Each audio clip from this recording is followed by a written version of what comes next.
G'day and welcome to the Ball Boys Fantasy Basketball Podcast. Today we are continuing our top 25 rankings for the most interesting and most fascinating fantasy basketball players for this season. At number 13, we have second-year big man Jalen Duren, who is still a teenager and I think presents tremendous upside. Let's go! Jordan open. Chicago with the lead. Bryant to Shaq. Not a game. We talking about practice. LeBron James with no regard for human life. Anything's possible. Back out to Allen. His three-pointer. Bang! Curry for three. Wow! Unbelievable.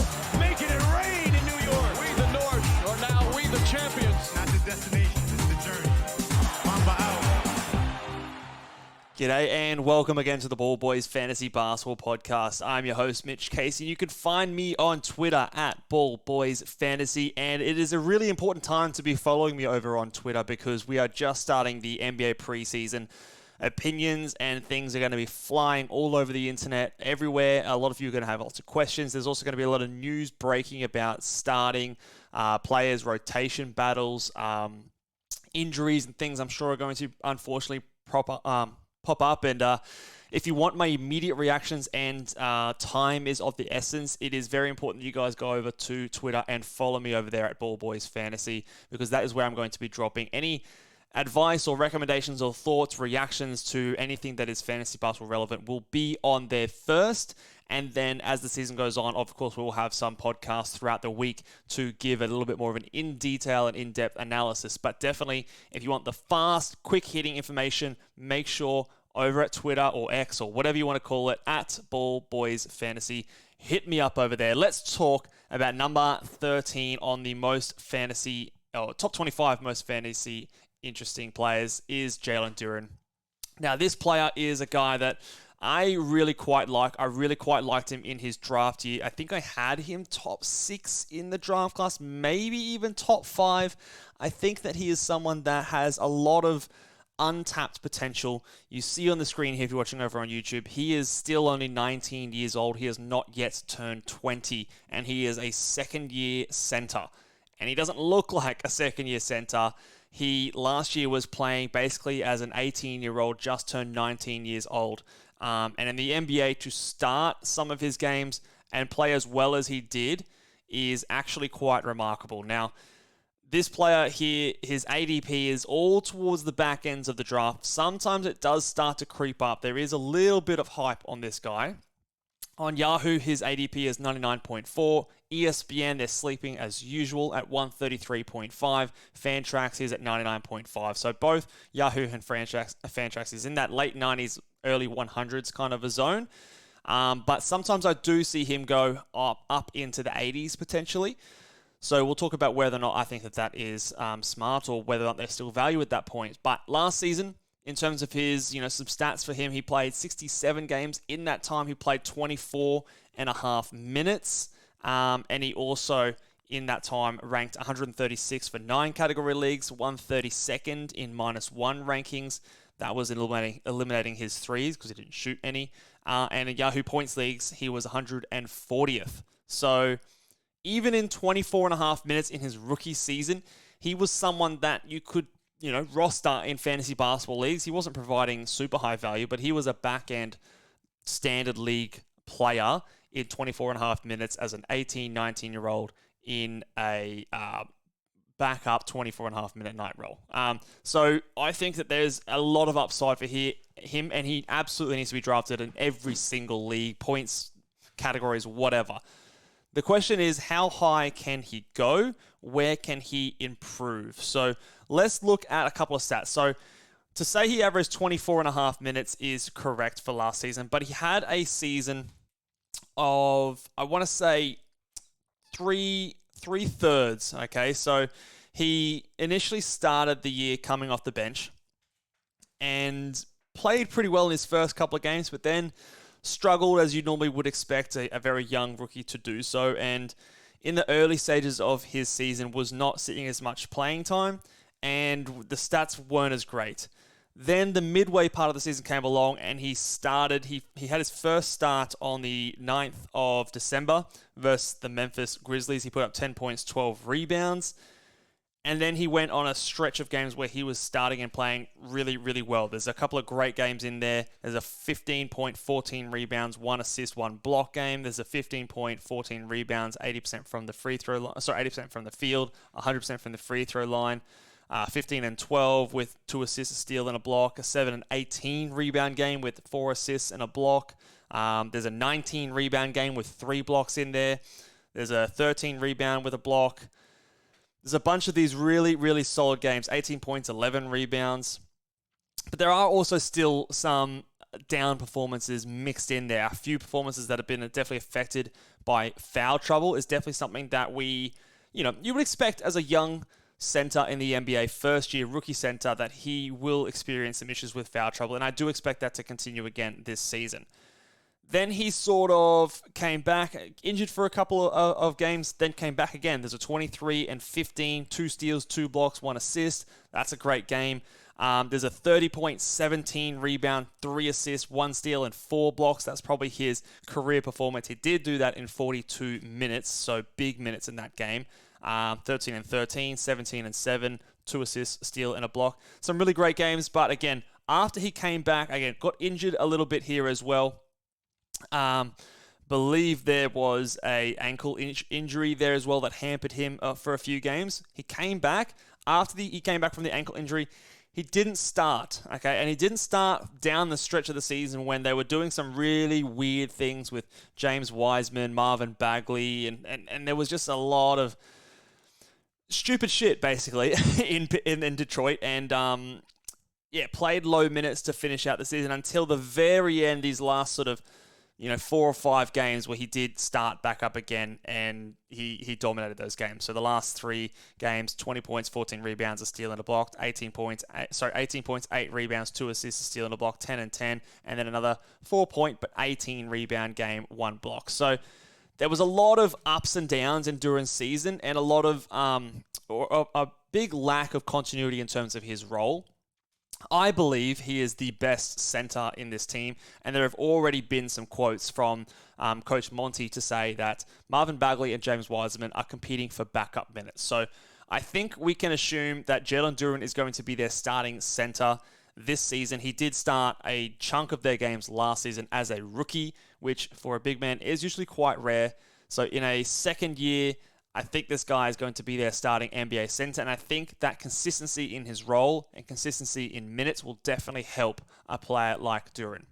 So let's look at what he did when he did start. So when he did start, he played 28.9 minutes, so 29 minutes essentially, and he averaged 10.5 points, 10.6 rebounds, 1.4 assists, 0.6 steals, and 0.9 blocks on 65% shooting, 61% from the free throw line.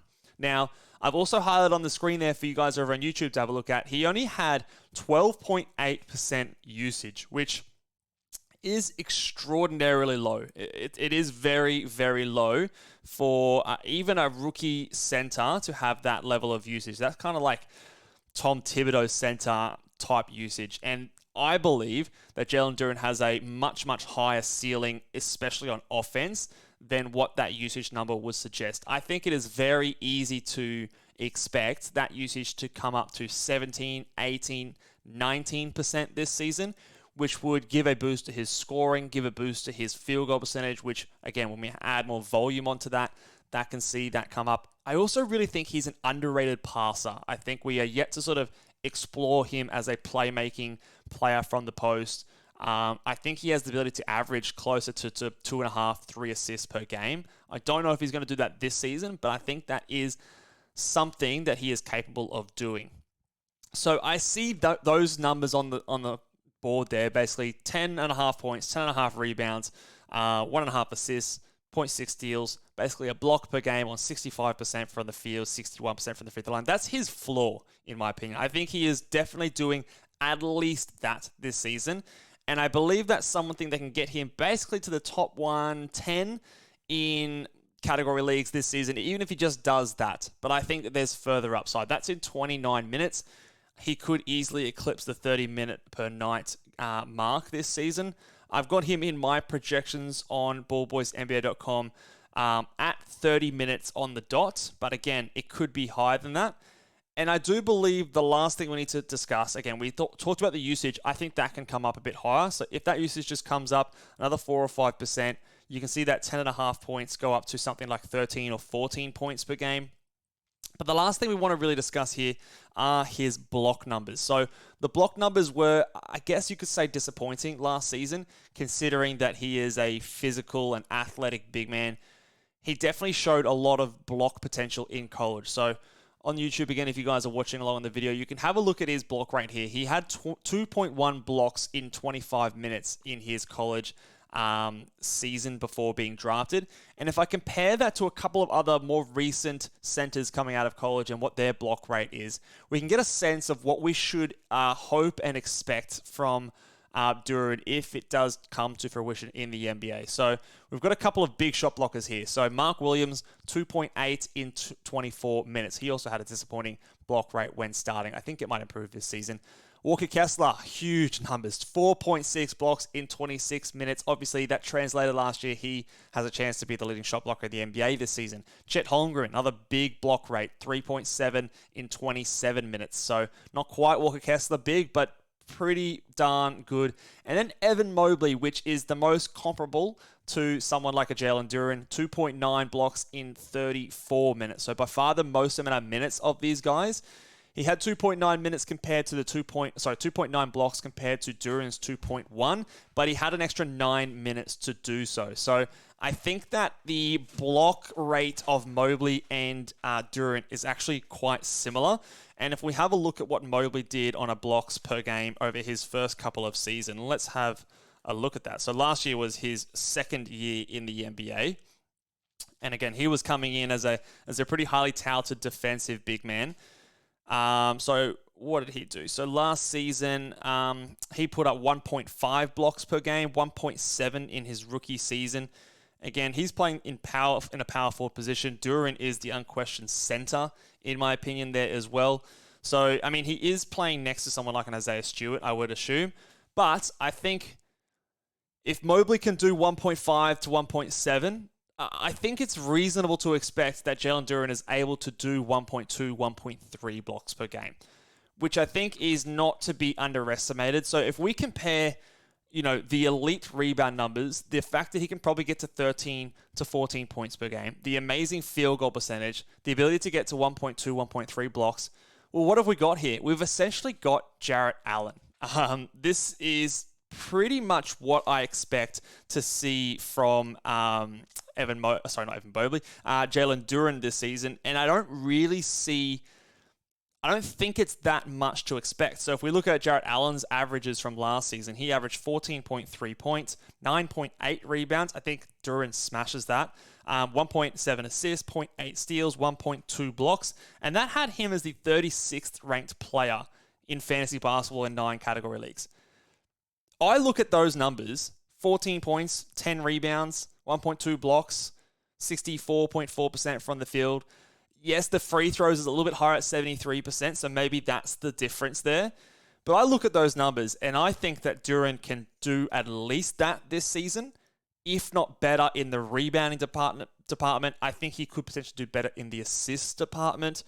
And maybe even the field goal percentage department, although probably not as confident there. The only thing that he might struggle in is the steals. I'm not sure if he gets 2.8 steals, and I'm not sure, obviously, the free throw percentage is going to be as good as the 73%, so maybe a little bit more hurt in that category. So either if you're punting free throws or you've built it up strong enough that it's not going to kill you, I think he has a chance to be a top 50, top 60 player this season, with the ceiling of being like top 40 in traditional 9 category rankings. Now, the 1.4 steals, 1.4 turnovers inflates, I think, the value of a Jarrett Allen. I don't actually view him as a top 40 player from last season, but it just goes to show you that if you are drafting a Duren in the 90s and people are drafting Jarrett Allen in like the 50s, like I really don't see that much difference between the two players, and you've saved yourself 40 spots, which is why I'm so big on getting these later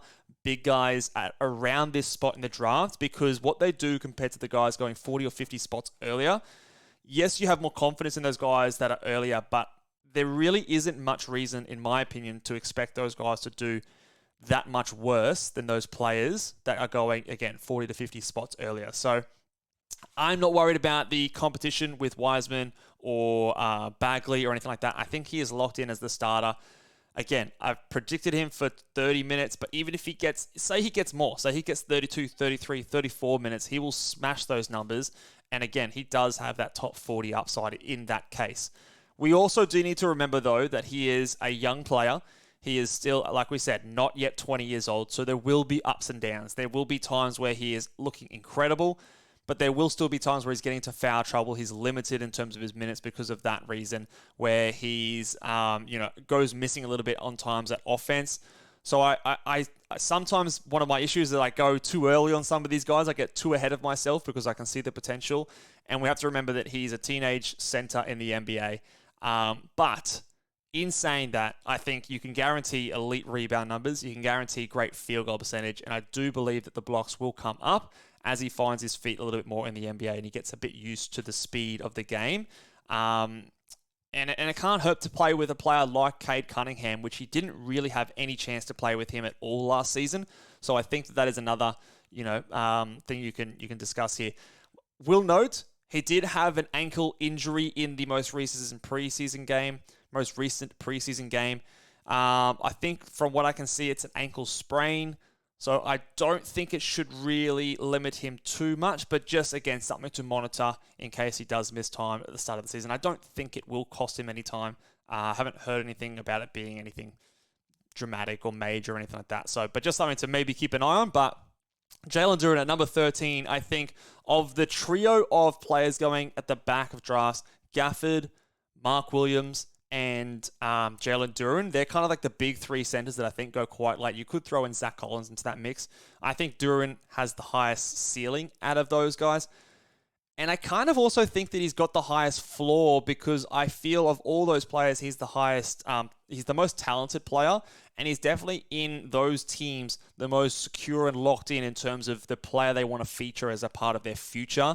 He, to me, is a core building block for the Detroit Pistons, whereas I don't think you can necessarily say that about a Gafford or even a Mark Williams. He's fine, but I don't think he's a guy that you don't get someone better at that position because you've got someone like him, someone like Collins. I think, again, if Wemby wants to move to the center, they'll make that happen. They won't worry about Collins. So I think Duren has the highest floor and the highest ceiling out of all of those positions.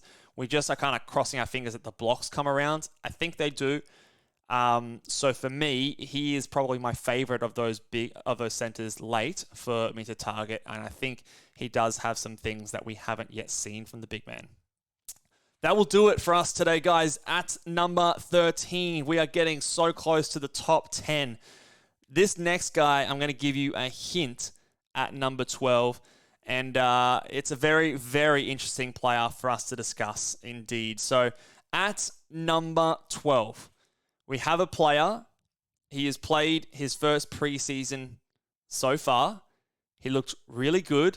And I think after the preseason game, the narrative might start to change. It's been a terrible narrative until this point, and I think it might start to change and people might start getting back on board the wagon. But who knows? There's a lot of strong opinions about this man. Who is it? Let me know down in the comments below who you think we're going to be discussing at number 12. It's going to be a good one. Get your comments in. Make sure you guys are subscribed to the YouTube channel. Give this video a big thumbs up, and we'll see you guys next time. Bye.